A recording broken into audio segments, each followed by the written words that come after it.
Ahojte ľudia, iba teraz som videl video, keď Matovič sa oháňal pred ministerstvom vnútra.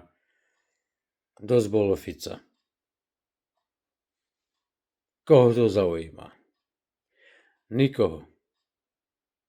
Ja nemusím ani Matoviča, ani Hegera, ani Fica, ani Šustera, ani Kováča, ani jedného z toho, koho tam bol.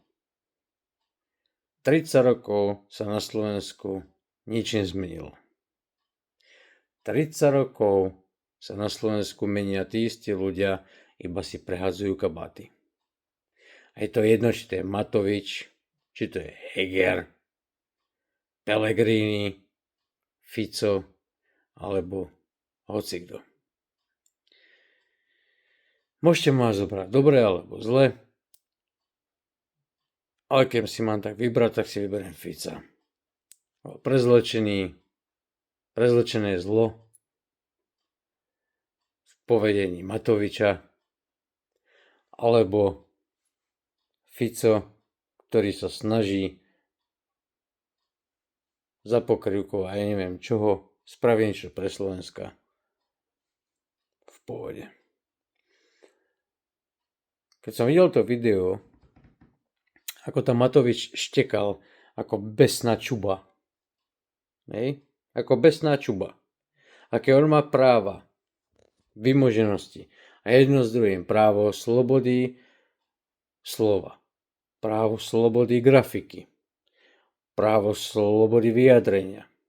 Prečo toto právo slobody slova, grafiky, vyjadrenia a prezentácie nemali ľudia, keď štrajkovali na námestiach, keď absolútne zničil Slovensko?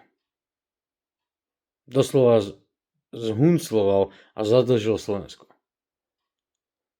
Moju krajinu, ktorú mám obzvlášť rád a z ktorej som musel odísť kvôli takým chudákom, ako je Matovič, aby som mohol začať znova.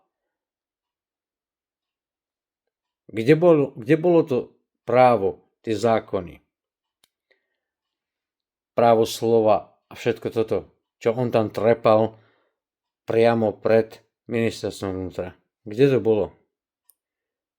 Zabudol na to, ako on nadával ľuďom, keď štrajkovali a vyhlasovali nezájem absolútne okolo neho. A on im nadával do opíc a do možných dezolátov a všetkého možného.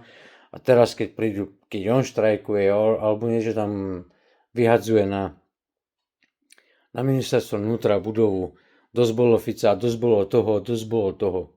Nikoho to nezaujíma. Ja sa čudujem, že on ešte nesedí v base. Taký človek, ktorý je právoplatne odsúdený, ktorý nie je ani vyštudovaný, ktorý si tú školu kúpil. Sorry.